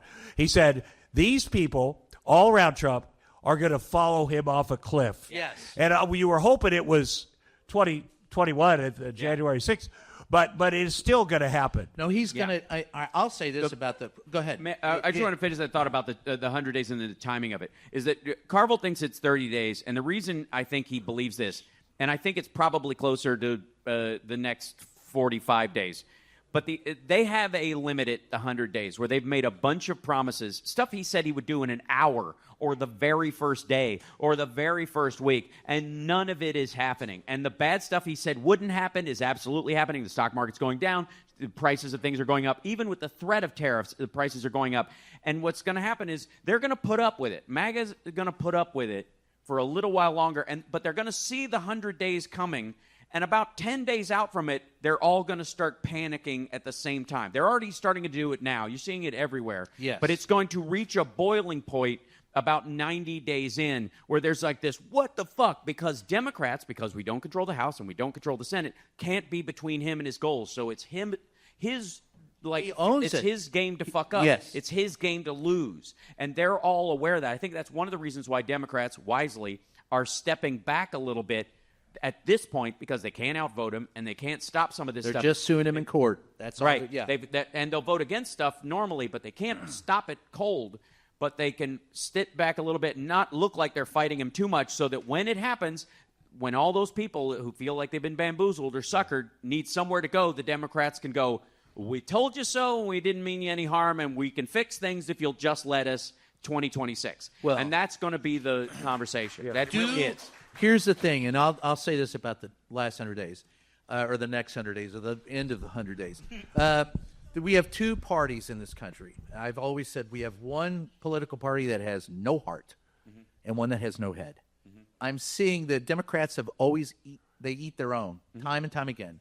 The Republicans always rally around a criminal this time around. I'm seeing a change in that. The Republicans are eating their own a little bit, and the Democrats are having a little steadier head, which gives me some hope. But at the end of the 100 days, I believe that everything that both of you have pointed out, and look, I know and I love James Carville, and just a brief side into that, I interviewed him for Playboy magazine, and he just as crazy as I fucking. First time he talked to me, he said, "I'm just no coon ass." I said, Wait. I can't. Yeah. You expect me to He type? could say that, though, He is right, because he is one. How am I supposed to type coon ass and turn it into anyone? Are you nuts? I came from Kentucky, and that meant one thing, but he's from Louisiana, Yeah. and that meant something else. It just meant he was from Louisiana. And I go, all right, and I had to learn to say it Louisiana before I could talk to him instead of Louisiana. So James is right about a few things. But I think at the end of the 100 days, I think it's going to be Donald Trump versus Elon Musk. I think he's going to be the guy, and this is not going to go down well for anyone around the world. And I can tell you right now, it's unsafe now for Americans, not only in our country, but in other parts of the world. We're not the shiny, bright light on the hill. People look at us and go, fuck, you all are fucked up. You all are stupid. Don't come to my country. And he wants to tout $5 million to bring rich people here. If you are rich in another country, why the fuck would you come here? Xenophobia is not a selling point. No matter what. They do like to come here. Yeah. Rich assholes love to come here. They love. They usually just have a baby here or something. That's it. So at the end of the day, I think we're headed for what you said, a fall. What you said, all the stuff that's going to fall apart. And you're going to see, because everything that Donald Trump does is transactional. Everything. Yeah. I've seen him take transactions in that Oval Office. I've been there. I've watched it. I've seen it. I've asked questions about it. At the end of that day, on the day 100, I think we're going to be in a shitstorm because him and Elon are going to break up. And that bromance and that divorce is going to be messy, loud, and dangerous. And again, who has leverage on who in this particular instance? Because you got the most powerful man in the world, technically Elon? the presidency, and you've got Elon Musk, who has created, much like Trump and his business empire, the illusion of being smart and the illusion of being a good businessman. Almost all of Elon Musk's financial wealth is in Tesla. It's not in SpaceX. It's not in X. Would it be funny if he started fucking Melania? Oh. You know, that's like... If she gets pregnant, Trump wouldn't care. He's making babies 14. Everywhere. Yeah. Baby number 14, here it comes. I love you. I love you. Yeah, I do feel like they are going to, Trump loves one of Trump's favorite phrases is came very highly recommended. People think very highly of him. People talk about him like he's okay. The reason he's doing that, it's a strategy because it's that way you can blame other people if the person fucks up. I didn't make this decision. Everybody else told me, and he that's was good. what he'll do. It's their fault. They told me he'd be good at this. I never even met the fucking guy, and he does that all the time. I don't know anything about that. Yeah. But I think Trump is just trying to make as much money as he can. What he loves about Putin is how much money he has. Yeah. So if it goes sideways, whatever, he's still going to have all that money. And that's the question I want to ask Donald that they won't answer. I've asked it 3 fucking times in writing in their face, and Donald won't get in front of my face. But why the fuck is he still fundraising? What the fuck is he fundraising for? I can't tell you the number of the goddamn emails I get every day going, you're my favorite Trump. You're going to be part of my cabinet. Just give me $100 and come on down. Yeah. And it never happens. He still sold the Bibles. And made in China. Hats and nobody the cares. Hats, and he's got Make America Greenland again. And, yeah. We own the Panama. He'll sell you anything. I swear to God, if he could get away with selling, raw dog your neighbor with this, he would. So he clearly, a lot of what we're seeing, the word distraction gets thrown around with him, and he does. It's not a distraction. He does flood the zone with bullshit, like Steve Bannon said. That is definitely part of the strategy, and he thinks it's covering him grafting this money and all this other stuff. What he's doing, and I think people don't get this. They say it's a distraction. Donald Trump is flooding the airwaves. That's right. But it isn't to distract you. It's to see how much he can fucking get. Yeah, he hates suck-ups, too. I'm going to tell you, my experience with him, people suck up to him. He has no respect for him. And that could be Elon Musk. Eventually, all these other people. I have to say this, the Democrats, we got to stop criticizing Kamala Harris. Yeah. That candidate, she did unbelievable with what she had, how much time. Yeah. And when we criticize her like they do, we're part of the shit that she had to deal with, and she fucking stepped up and did the best she could, and she's the only person that could have done that. Agreed. And here's the thing, to your point, a week before the election, I'm in Detroit. Donald Trump was at my same fucking hotel. I can't get rid of this guy. Everywhere. They set up the fucking metal detectors. I'm running into Jason Miller, all those guys again. Hey, Brian, what are you doing here? What the fuck are you all doing here? I was here first. Right. I'm there to speak to my crew, right? The Lebanese and Arab American people at a not at a rally, but at a meeting. That went well. Yeah. Those guys are like, we got to support Trump. And they all said, Donald Trump came down and talked to us. We're going to vote for him. Mm-hmm. We love him because he's not Genocide Joe has to go. I go, do you really think that Donald Trump gives a flying fuck about you? Because now they're all calling me back on you. We're right. And a lot of times it's men that just had their feelings hurt by Kamala Harris. She didn't show up and do this. She didn't show up and do this interview. She didn't suck up to the union, the fucking bald union guy who is the worst. And it's men, and now look where they got us. Unions. The point is you're right. It was the Democrats who didn't turn out for Harris. And at the end of the day, I had one of them who said, hey, I will never vote for a black woman. That's true. And I've been a Democrat my whole life. I go, then you're as big a racist as that fucking guy on the other side of the aisle. Yeah. Well, and what they do is, Democrats, that certain group, they're like, a black woman can never get elected in this country. That's just never going to happen. They say that, and then they don't vote for her. Right. And a black woman could get elected. If you should have got elected in this country. So if you voted. But it's our own people a lot of times doing that bullshit. And that's why I said at the beginning, I don't like how they voted.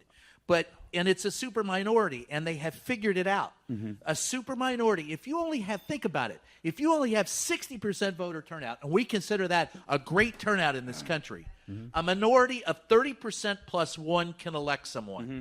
That's the problem. 78 to 75 is not a mandate. It's jump ball. It's a 1 3-pointer in a basketball game. Exactly. And so the idea that either side has a mandate should be a lesson to both sides in this. And when you breed in extremity, that's when you allow manipulation by outside forces. Because the more jargon-oriented a group has to be, the more shibboleth or passwords you have to use. If there's a narrow version where there's the no true Scotsman zone that everybody has to stay in their fucking lane, or they're kicked out of the game, the more you operate in that, the easier it is to sneak past if you just use the proper words. And this would be the feminist men who sexually assault girls because they can get in close and that kind of stuff. People who take advantage of the limited language and workings of this. You don't have to prove who you are. You just have to say the thing. And a good example of this is Mike Lindell's crucifix. Mike Lindell, one of the reasons why I feel for him. He's genuinely insane. He's a dipshit. He's a dipshit. Although he was a crack addict, Yeah. which he talks a lot about, but I think he replaced it with this thing for real. Addict, which is just meth. I mean, he's sad. But Adderall, coffee, and of course, cheese blintzes. Yeah, right. Understand that the wearing of the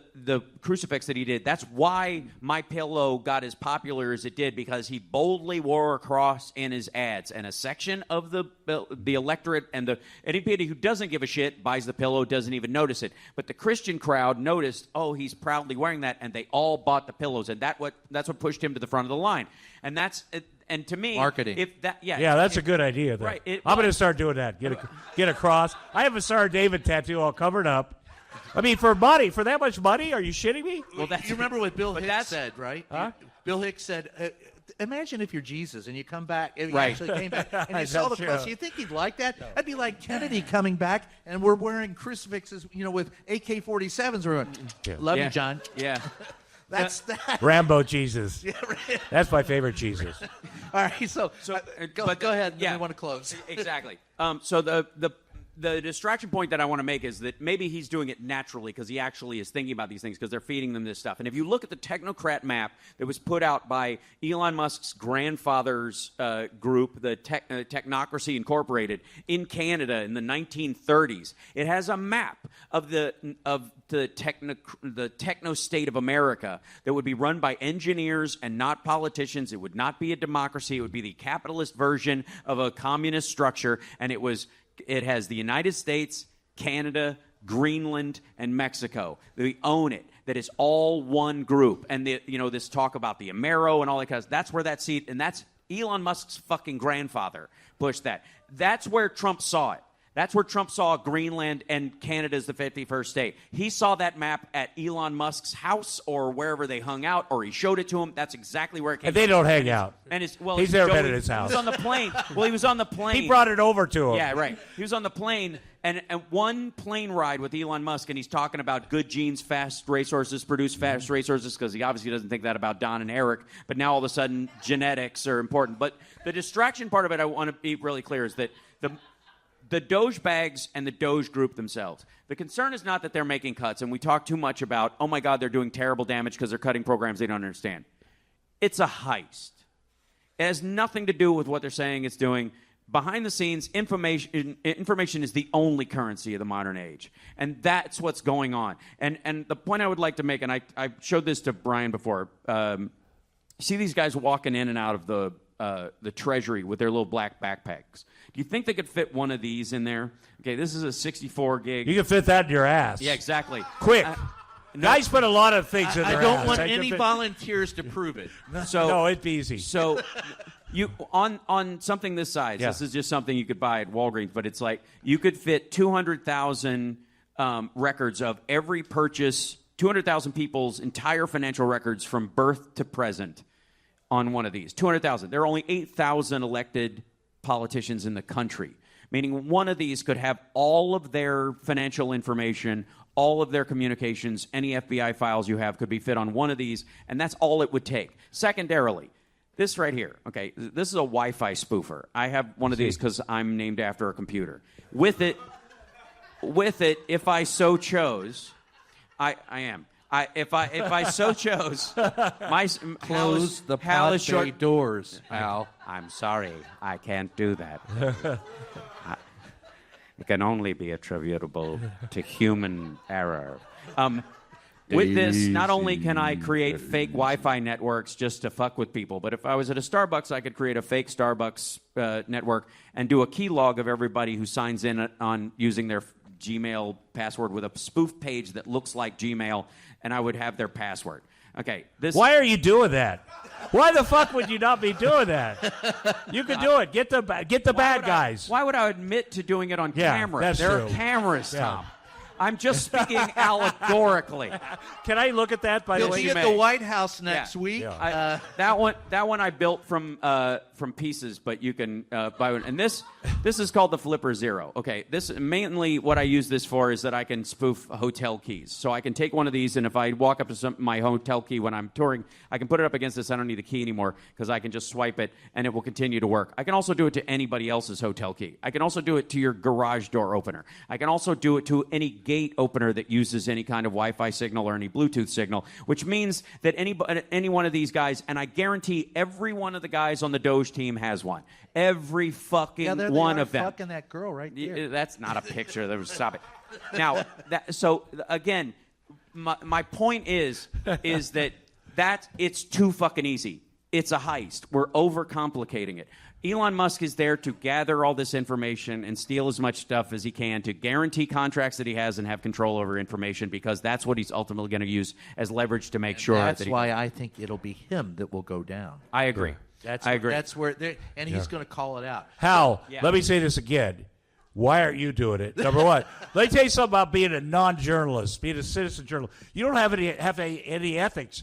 You're supposed to ask people before you record them on the phone. I'm like, fuck that. That's Michael Cohen on the phone telling me everything. That's Jerry Falwell Jr. talking about fucking the pool boy. Yeah, I have those on tape, and it's effective. Well, that's TMZ would buy it. They do. They end up in documentaries. Not this one. Yeah.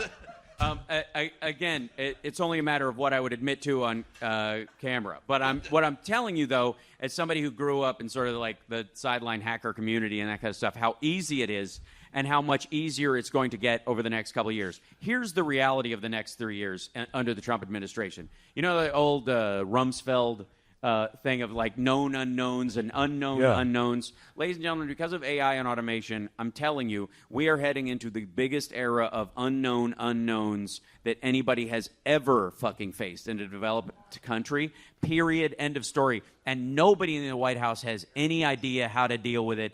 And it is that train that has left the station that they are on a collision course with no matter what they do. If Trump's tariffs work or they don't work, which they're not going to work, if his tax thing gets through, it won't fucking matter. Tax on tips doesn't give a shit if every clerk job is replaced with a robot. They also got it. He promised no tax on Social Security, which I'm counting on. Right? Who is on Social Security? Right. Yeah. That's okay. Well, it's not too. So Hal, I just say that it's not too late.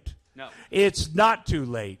But it's important that we do something right now. Yes. All right, and that's what I want to end on because that's such an uplifting note that you've given us there, Hal.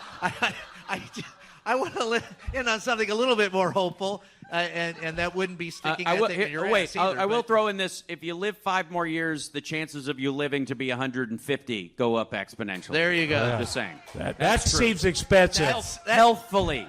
And if Donald Trump was right and said he's going to live to be 200, that scares me. But on a bit of end it on a hopeful beat. What do you hope for? What do you want to see? What do you think?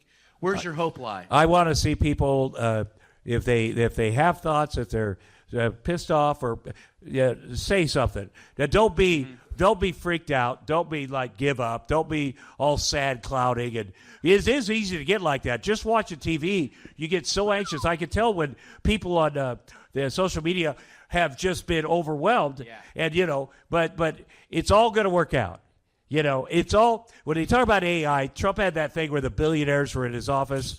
What's that guy's name that owns Hawaii? Ellison. Yeah. And he's like, here's what we're going to do with AI. We're going to be able to create vaccines like that. Right. And then right there, Trump's like, oh, no. Yeah, half the people are like, okay, this is no good no more. Good vaccines for cancer, whatever. But no, vaccines are bad. So they're going to screw themselves up. Yes. Elon and your hopeful Musk message wants to chip 2 billion people. He said so, and like Alex Jones is like, well, okay.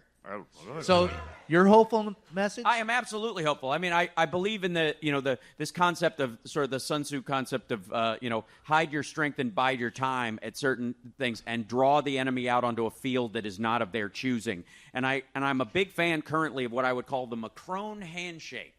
People have been getting all over Fetterman and others for being nice to Trump at certain times or bloviating about, oh, yeah, man, sun shines out of your ass. It's fucking great. And if you look at when Macron is doing this, you know, Donald, we love you, and you have done so many wonderful things, you, Donald, and we think you're the greatest ever, and we appreciate that you have given us certain concessions that you said when we were speaking alone together. You said that we would together work together against Russia, and Putin obviously is a terrible person, you know, but you are, That's true. you know, Donald, you are a wonderful man, and you don't understand this. No one but him could fight back against Putin and his bullshit like you. And Macron also did this when he told a lie about Europe getting away. He went like this.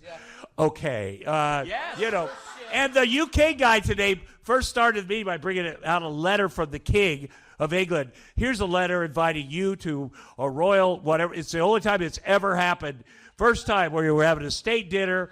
So that's smart. You bring that up because that works. Yeah. Because he loves to have his ass licked. Yeah. That's so. Who doesn't? Jesus Christ! What's wrong with you? Pansexual over here. Right. Jesus. 8 years. Understood. Yeah. We're not here to yuck anybody's yum. And the other thing too is, I mean, in general, if you're gonna take care of yourself, make sure that you have available tools for yourself in general. Yeah. Jesus. That nobody's. Where are you going after we get out of here? Yeah. Oh, I like it. I like it. And a certain level of. Don't let everybody know what your strengths have been the entire time right out of the gate. Is what my. Is that a stud gun? Is that a stud gun? No, it's a gun. Yeah. Oh, okay. Oh, well, there you Let go. me say this. Here's what's going to happen. Women are going to save us. Women, strong women, are going to be like, because women get over Trump very early. They're like, fuck that. No, we got to do. Men are like, oh, deal makers. Well, we'll compromise this guy. We'll do this. But I can tell there are women out there that are over it. Yeah. And they're going to rise up, and they're going to be they usually like, I'll let men handle the politics. I don't like to do it. But every woman, eventually they're like, we're done with this reality show. It's making me nervous. Yeah. And they're going to step up, and that's what's going to happen. Okay, I mean, so obviously, with MTG and Roseanne being the exceptions in this situation, I think. I won't even tell them our routine. Roseanne will turn on him. I can tell you that from being married to her. She'll fucking turn on something. And she'll be talking about his 3-inch dick Turns on TV. every man eventually. Yeah. Right. So I'll end with this note of hope. I hope that we start to vote. Mm-hmm. I hope that we get more than 60%. I hope everybody in this room is involved, and I mean at the local level. I hope that the press gains a fucking spine and realizes we are there to push. We are there to hold truth to power. We are not, as Helen Thomas told me, she said, Brian, if you want a friend, get a dog. I'm not there to be your fucking friend. I'm not there to kiss your ass. I'm there to ask you the fucking question. Answer the motherfucking question. Yeah. That's what I'm there for. And I will go to Gandhi, who said that, Gandhi? who said, when I think of all the tyrants, I think of how transitory they are. These always fall. Mm-hmm. They always fall. And the arrow of, justice, right, bends towards progress. Yeah, I have to say this, Brian. believe There are great journalists out there right now. We don't know what they're doing, but they're up to something. They're out there getting deep in stuff. You'll start hearing about it. Look what you're doing. You're doing this documentary. But they're out there. We don't know it. We're like, they gave up. No. And there are people out there. Support those journalists. Yeah. Find them and do me a favor. Get out of your own comfort zone, outside of your own narrow vision of what you believe. Watch Fox, but, laugh. But, widen your scope. Get out there and get out of your own informational silo because there's no way – and learn some critical thinking too, folks. I mean, if it seems too good to be – for example, I'll leave it with this. There is no way in hell that crash in Washington, D.C. had anything to do with DEI. Mm-hmm. We know that. We know that. There are people who believe that the air traffic controller was Tommy from The Who, a deaf, dumb, and blind kid. And they've said it, and I am a pilot. That's bullshit. Mm-hmm. If you just think a little bit. Right. Yeah. And here's the thing. Don't underestimate how much power everybody individually in this room has. You're like, I can't do that thing. I'm a comedian, and I ended up getting the president's lawyer on tape telling me shit. I took Jerry Falwell Jr. down myself. I befriended the poor boy. It's a fact. They're like, you can't ever, because if you can't get Trump, you get the people around him. And I started making calls, and people will talk to you. It's shocking how many people would talk to me.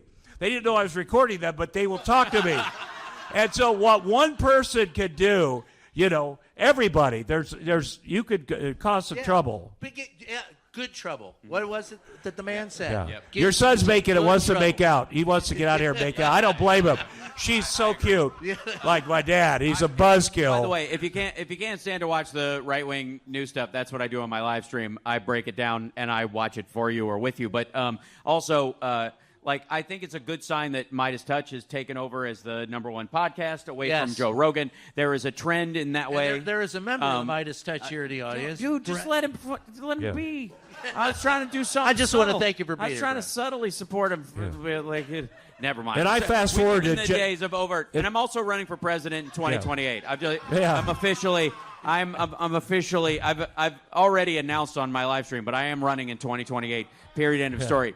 And my answer to anybody who says, really, you're going to do that? How do you think you can? Are you fucking kidding me? Look who's there now. I think one of the upsides of him and Bush is we went from this is America where anyone can be president to this is America where fucking anybody can be president. I don't know what the fuck. So why not me? And I'm going to run on a sort of Zaphod Beeblebrox ticket, what I would call a Star Trek. Don't take votes away from the fucking Democrats, dude. No. Yeah, quit at the right time. Build up a following. Go, I'm with that guy. Yeah. Oh, believe me, if I will never take votes away from a Democrat who's running because that's the entire point. Yeah. But I used to work for Marianne Williamson back in the day, and I know she's going to run again, so somebody has to be standing on the stage next to her going, she's something else, man. Excuse me. She's something else. Would you like some tea spilt? Yeah. Because I've got a whole jug over here of Southern sweet tea for you, lady. No one sweet tea one for her. me and one for my homies. Just glug, glug, glug. But for real, and I think on that idea that we have to be forward in who we are and fearless because it's the only thing they really respect, and you got to make fun of them because it's the only thing they fear. And with that, I appreciate all of you all being here tonight. I appreciate Tom and Hal being here. This is a grand experiment. We're going to put it in our documentary about the first 100 days of Donald Trump. Yep. I appreciate every one of you being here tonight. Thank you for joining us. I hope you had a good time. Thank you. What time does Chick-fil-A close? What? Do it. Chick-fil-A. What time do they close? What time does Chick-fil-A close? Oh, yeah. So it's not 10. 10. Let's get out of here. Yeah, I think it's 10 o'clock. Yeah. Well, you could order now, and it'll be at your house by the time you get home. This will be a 30-second part of his documentary. This whole thing. This will be part of an hour of the hour that we're doing. Pictures. I just love these guys. Yeah. Have you guys seen my sister's documentary? Queen of Meth? For real. Biggest, you've seen it. She was the biggest drug dealer in America. People are like, was it embarrassing having your sister be a drug dealer? And I'm like, not when I was doing drugs, it wasn't embarrassing. Pretty fucking handy, dude. I love documentaries. Thanks a lot, guys. Thanks for being here. Oh.